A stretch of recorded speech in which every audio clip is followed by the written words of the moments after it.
Hi everyone, welcome to Careers Talks Live, and today we are here with Julie Booton, who is from the British Army and she is a logistics officer. So if you want to say hi, Julie. Hi, Alea. Hi, everybody. So yeah, today we'll be talking about what Julie does and how you can potentially get into the British Army and what jobs and opportunities are about. So Julie, I'll just start to ask you a few questions then. So would you like to tell me a little bit more about your job role?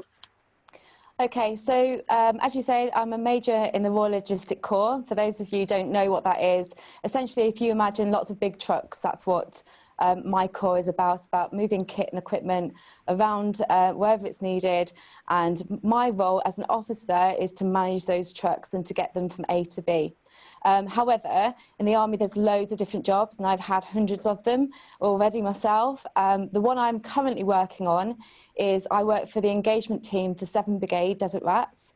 And what we do is we talk to youth organisations and schools and other community groups, and we talk to them about the Army, about what it's about, what we're doing, where we are, where we're operating, and what Army life is like as well.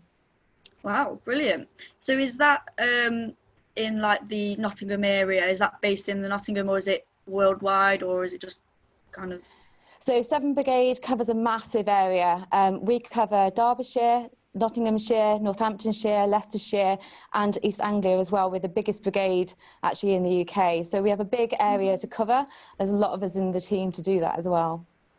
Wow, that sounds brilliant. And how did you get to where you are today? So, well, it's a long story because I've been in the Army over 25 years now, but I left school with minimal GCSEs, didn't do really great, I'll be honest, and after sort of dodging around through different jobs, not really knowing what I wanted to do, I thought, what about the Army? And so I joined the Army, and I joined as a mechanic to begin with.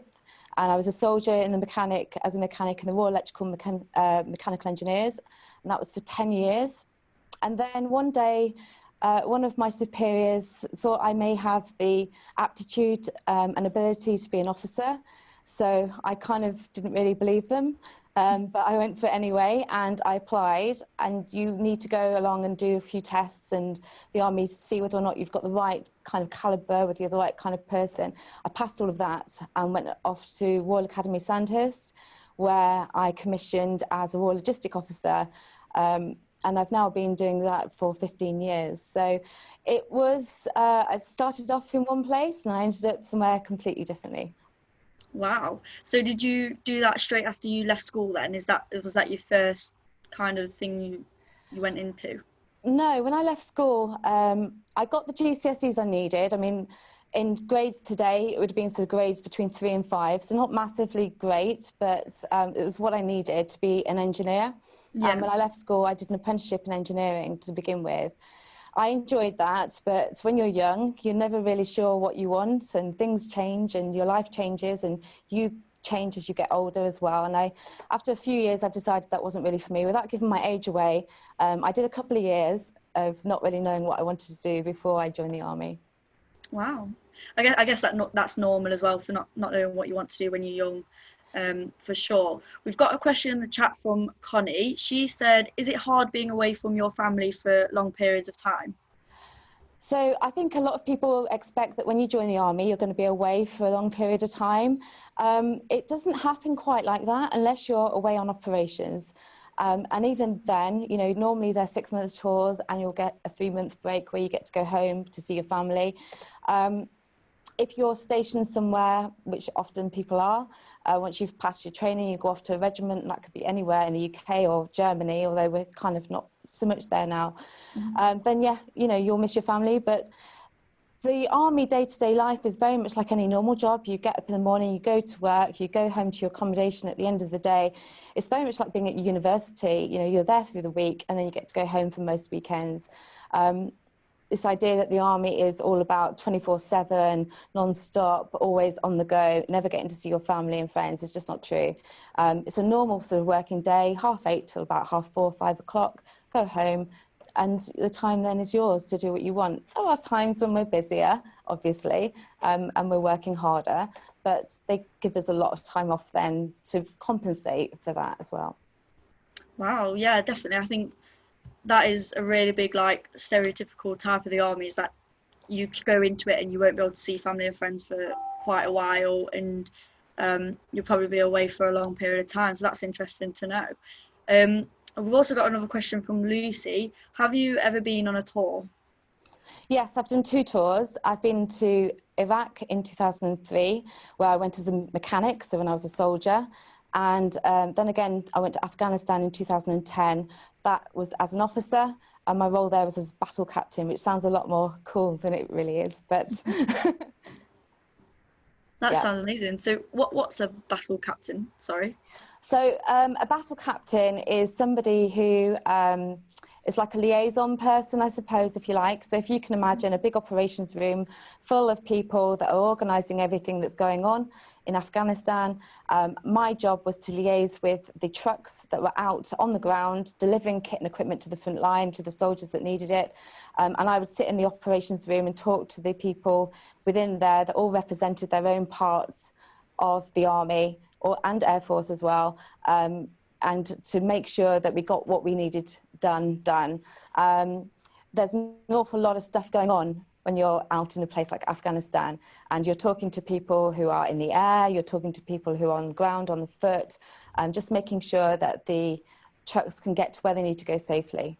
So that was pretty much, in a nutshell, what my role was out in Afghan. Wow. So I know you mentioned about your engineering qualification, but do you have any more qualifications, and what are the qualifications that you potentially need to get into the role that you're doing today? So if you want to join the army, you don't actually need any qualifications at all. I think the army really does recognise that not everybody's great in exams, and you might not have aptitude, but as long as you've got attitude and ability, then that's really what counts. Obviously, you need to do as best you can in your examinations, but it's not the end of the world if you don't do as well as you'd hoped. There's over 200 different jobs in the army, and that's a lot of people would be surprised by that. But you'll find something that you'll be able to do. Obviously, the more qualifications you have, the better job that you can get, or the opportunities are bigger for you. But for me, I didn't need anything at all. The other misconception is that as an officer, you need to have a degree, and I didn't have a degree. So you don't have to have, nowadays you do need to have a certain number of UCAS points, but you don't have to go to university to gain those if you want to be an officer. I went in as an officer through the ranks, but you can go direct to Sandhurst, straight from studies, and go straight in as an officer if that's what you want to do. In terms of qualifications, I have my GCSEs, but I also had the opportunity to develop my skills to take qualifications while I've been in the army. I have different city and guilds in management and leadership. I've got quality and diversity qualifications. I've got adventure training qualifications, so I'm a mountain leader as well, so I can take people out on the hills, because adventure training is really important in the army. And just recently, just this year, I just passed my degree, my BA Honours in International Studies, which was army funded, so I didn't have to pay a penny, and it was hard work, but I did that through the Open University, and I got a first class honours, which I'm over the moon with this year for that. Coming from somebody who got 4 GCSEs at grade 5 and above, I think that was pretty good going. Wow, that's amazing, Julie. That sounds really good. The motivation that would have took as well to do your degree level as well. That's really good. We've got another question from Daniel before I move on to any of the questions that I've got written down. What sort of roles are on offer within those 200? They're not expecting to name all 200. Thank goodness. I'll be here all day. And I'm not sure I remember them all. Okay, so there's loads of different roles, and I'll just name a few. So you can be anything from a driver, which is what I did. I was a mechanic as well. I've also trained as a dog handler, so you can be a dog handler in the army. You can be a musician if you're good at singing. You can join the army through singing. You do have to have a secondary career, which is often medical related. You could be a medic, you can be a nurse, a doctor, you can be a veterinary surgeon, you can be a veterinary nurse, you could be a plumber, an engineer, a builder, you can drive tanks, you can drive motorbikes, you can fly helicopters. People don't realise helicopters we have in the army as well. You can be an infantry, you can fire massive great big guns. There's so many different roles. There's administrative roles as well. And so if you want to do sort of administration, something a little bit more sedate, then clearly those are available to you. There's a few specialist jobs too, particularly in IT, communications, IT specialists, all the stuff like flying drones that you might imagine. So that's why we like gamers, because gamers are great at controlling things. So if you're a keen gamer, there's probably a job in the army for you as well. There's hundreds and hundreds of jobs. The best thing to do is obviously have a look at the army website and have a look on there. And I think there's even still on there where you can type in a few of your likes and dislikes, and it comes up with a whole bunch of jobs that might suit what you like and what you don't. The thing to remember is that if you join in the army and you're going to put this uniform on, you have to be a soldier first. So you're going to do your basic training, learn your soldiering skills, how to fire a weapon, how to navigate, how to conduct first aid in a slightly different environment to what you might come across every day. You have to do various other bits and pieces to ensure that you can fight as a soldier if it's needed. And then you go away and then you train on whatever trade it is that you've chosen to do. The other thing as well, and I just want to point out, is that we mentioned earlier that kids today, you know, and myself, when I was a kid, I wasn't sure really what I wanted to do. I've joined the army and I've had 3 different jobs, but still part of the same organisation. So you can join the army, and if you hate being a plumber and you really, really want to be a dog handler, there's nothing to stop you from applying to switch over and change your trade later if that's what you want to do. Wow, that's brilliant. There's a lot of choice in the army. There's That's lots. great. We also have 40 apprenticeship schemes as well. So Oh, wow. once you're in the army, you can do, there's 40 different types of apprenticeships that you can do, and they're all recognised civilian qualifications that when you leave the army, you can take with you. Yeah, apprenticeships are a great shout as well, to be honest. I think they are brilliant because you get your qualification and you're working, so you've got that experience as well as getting the qualification out of it. So yeah, that's excellent to know. Thanks, Julie. Yeah, thanks, Max. Sorry, Lucy, I didn't mean to miss that one out. I didn't see it. So have you ever been in combat? There's quite a common question there. It depends on what you class as combat. I've been on tour, I've been to Iraq and I've been to Afghanistan. Clearly those are operational tours where combat occurs. I've been out in areas where there has been fighting. I haven't personally been involved in any sort of any hand-to-hand or one-on-one combat specifically. I think a lot of people expect this is what the army is about going around and shooting your weapon at various different enemies, and it's not. The army is much more about peacekeeping. It's much more about upholding our values and standards and upholding the law in certain countries and supporting those countries to be able to function. That's why our engineers go out and they build schools and hospitals and repair roads and build infrastructure in areas that need it.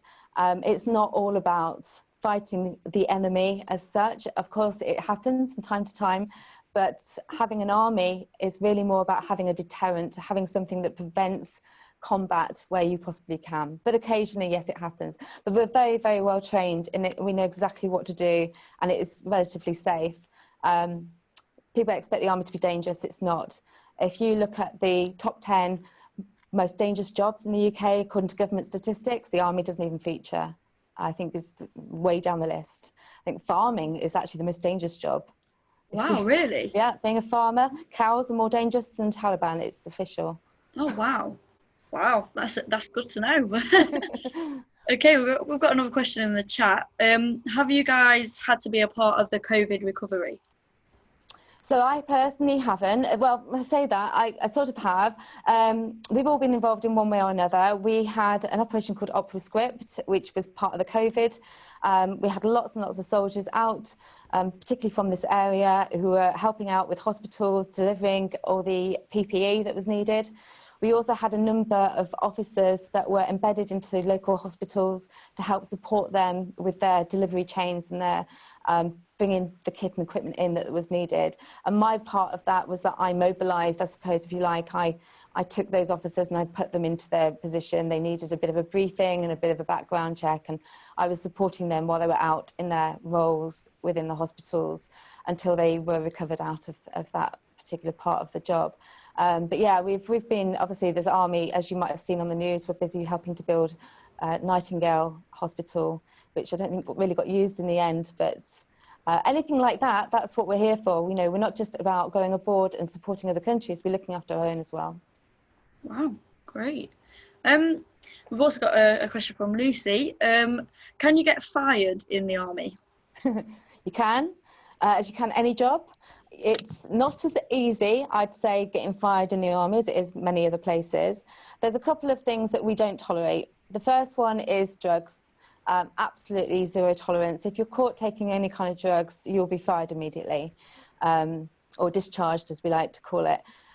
If you are medically unfit to perform your duties, then after, it's not an immediate thing, but after a lot of opportunity to rehabilitate and after extensive medical discussions, then they may decide that you can no longer complete your role because of a fitness reason. The British Army doesn't discriminate for disability, for anything at all apart from disability, that is, and age, and those are the only two things that unfortunately, you know, do affect the operational effectiveness if somebody's unable to do their job because they are disabled or they're physically unable, or if you're over a certain age. So that's the other time that you'll get fired, I suppose, if you like, is when you get to a certain age. That's when you do need to leave the British Army. Most people sign up for 22 years when you join up, and that can be extended for a little bit longer. You can be in the reserves until you're 60, but after that, then you do have to retire. Wow. And when you, so is it up to 60, did you say? So in the Army Reserve, it is 60.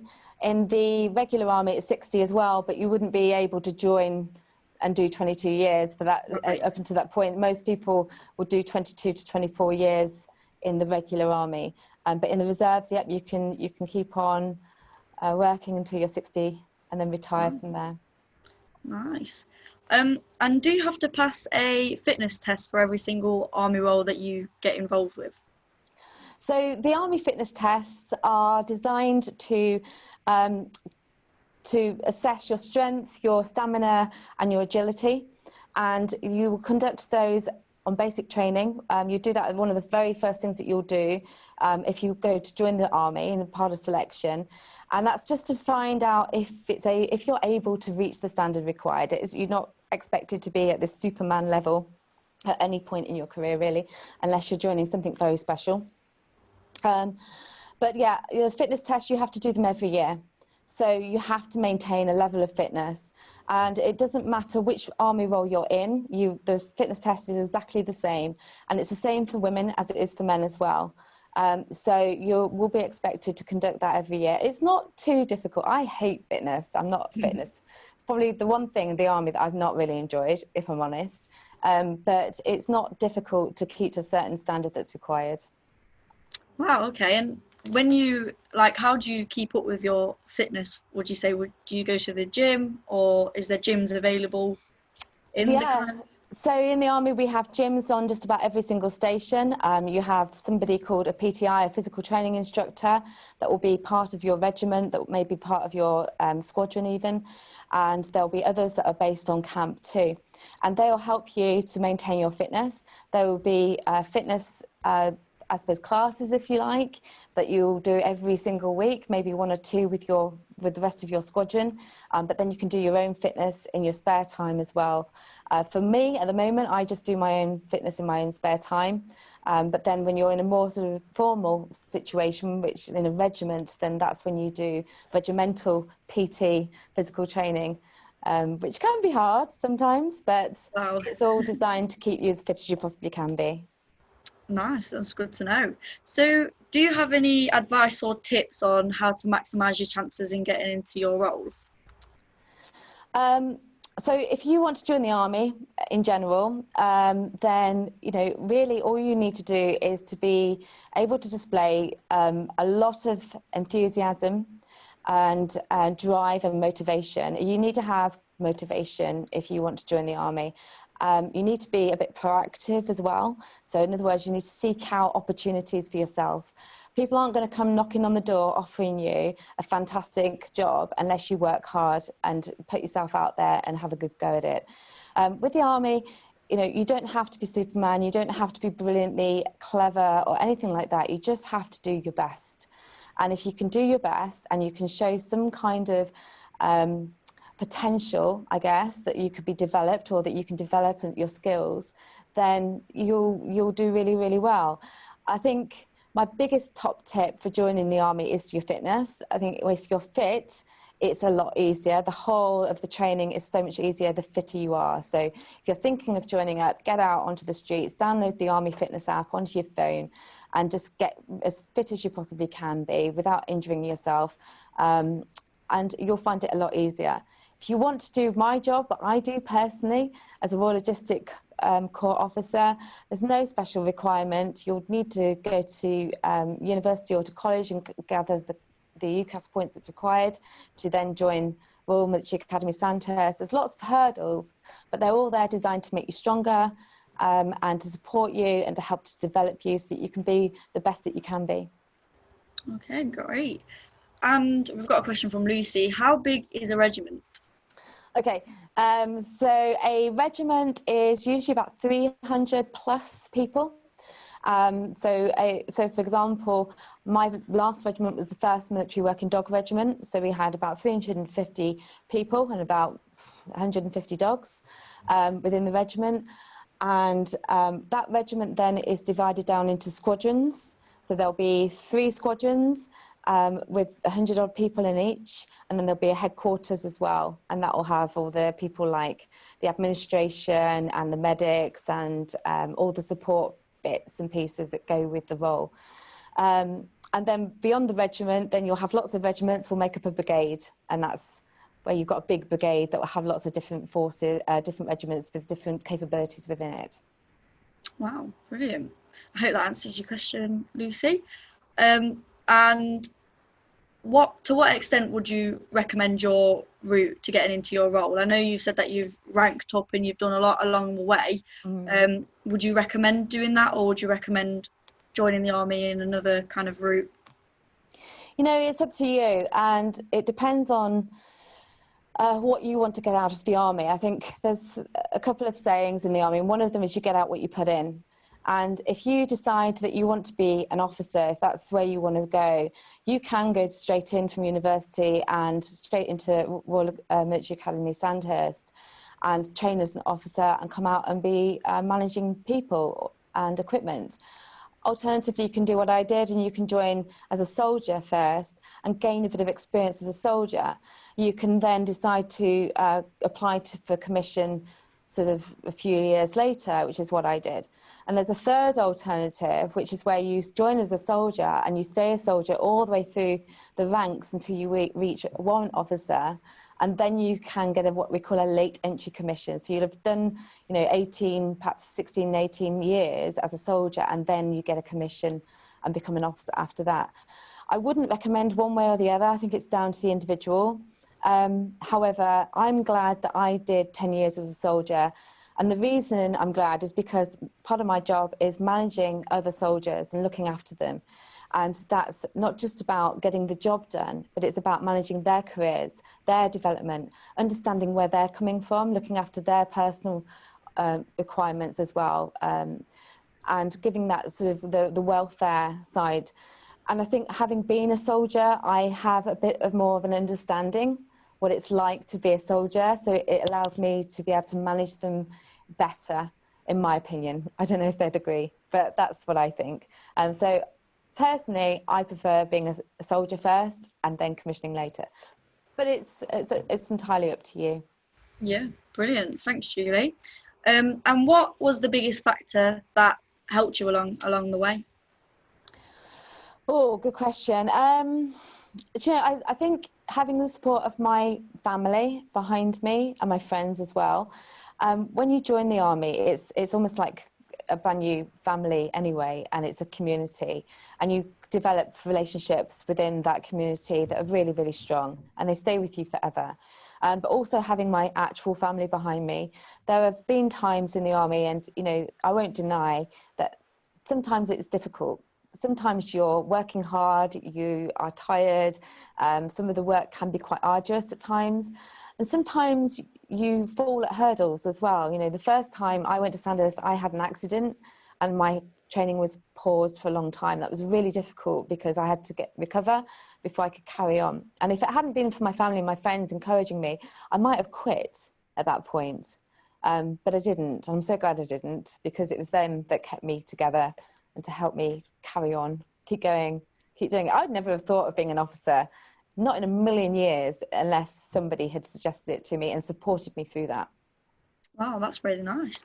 And what was your biggest obstacle that you probably faced along the way? And how did you overcome that? Oh, wow.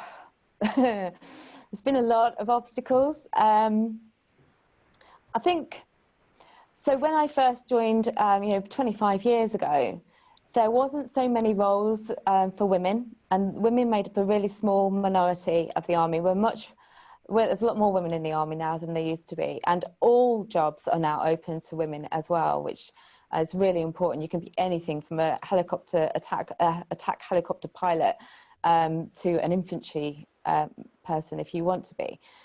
And I think being a female in the beginning, when there was less of us, was quite difficult at times, because I was in a very male-dominated environment as a mechanic. There wasn't many girls about. And I think back in the 90s, it was a completely different time. So there was times when I found that quite hard, and not because anybody was cruel or anything like that. It just wasn't the norm back then. Whereas now, it's perfectly normal. And I don't think you'd have the same issue. You definitely wouldn't have the same issue anymore. Wow, that's great to know. So, if you had to do anything again, what would you change? Or would you change anything? Do you know, I don't think I'd change a thing. I honestly wouldn't. My journey's been unique, and I think everybody who joins the military, whether it's the RAF, Navy or Air Force or the Army, I think every person's idea and their route to where they want to be is going to be different. Mine's been really unique. There's been things that so for example, I've been stood in the middle of a wood where it's pouring with rain and I haven't slept for 3 days, and I'm thinking, what am I doing here? But I wouldn't have changed it for the world, because it's made me who I am. It's opened up the opportunities I've had. I've been all over the world. I've been to Canada, I've been to Czech Republic, I've been adventure training, I've been skiing, I've been mountain climbing, I've seen lots of different cultures. And if anything, if I change one thing, then I might not have had that opportunity. So long answer to your question, but no, I wouldn't change anything. It's been great. Wow, brilliant. And last one from me, and if anyone else has got any other questions, then feel free to put it in the chat. But what is the most important lesson that you've probably learned along the way in your career? I think, we're not perfect, none of us, and we all make mistakes. And I've made lots of mistakes in my career, as well as in my personal life, and we all do it. Don't be afraid to make a mistake. Don't be afraid. There's no such thing as failure. Failure is just an opportunity to find out more about yourself. And it takes you on your journey of life, of wherever that might go. But also don't be afraid to ask for help, because there's nothing wrong with just putting your hand up and saying, do you know what, I'm not really sure what I'm doing here. Can someone give me a hand? Because you'll learn a lot quicker and a lot more by doing that. If I hadn't asked for help when I needed it, then I'd have, probably made some really, really big mistakes, which would be more difficult to recover from. But don't be afraid to also just throw yourself at it and have a good go at things. You can do more than you realise, I think, as well. Yeah, definitely. Okay, we've just got a question in the chat from Daniel. What, in your opinion, is the biggest reason to join the army? Well, there's lots of different good reasons to join the army. So oh wow, I don't know which one would be the biggest reason. Can I give a few? I Yeah, of think course. the camaraderie, the relationships that you build, that you have to trust each other, and it's really important, and it's amazing. Those relationships and friendships do last forever. I think the perks of being in the army include things like, you know, you're given accommodation, you're fed, you're clothed, you're watered. There's minimal charges for those as well, nothing like it is out in civilian street. The opportunity to do sport. If you like sport, then you can do just about every single sport is available to do in the army. We even have fishing teams. We even have gaming teams, you know, online gaming teams now as well. So the kind of, if you like sport and adventure training, the opportunities, and you're getting paid to do it. I got paid to go skiing. All I had to pay was a £50 admin cost. That was it, for 2 weeks.